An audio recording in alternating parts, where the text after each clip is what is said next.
My dear wonderful brothers and sisters, the world has a lot of things, but all we need to do is to find peace.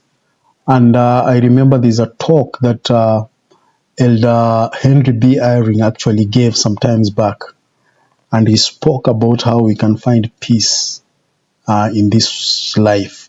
And without further ado, let me share with you just a clip of that as we continue. Please welcome. Each of us, wherever we are, knows that we live in increasingly perilous times.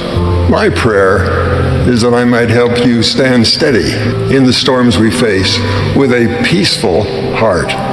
The place to begin is to remember that we are each a beloved child of God and that He has inspired servants. When the storms in life come, you can be steady because you are standing on the rock of your faith in Jesus Christ.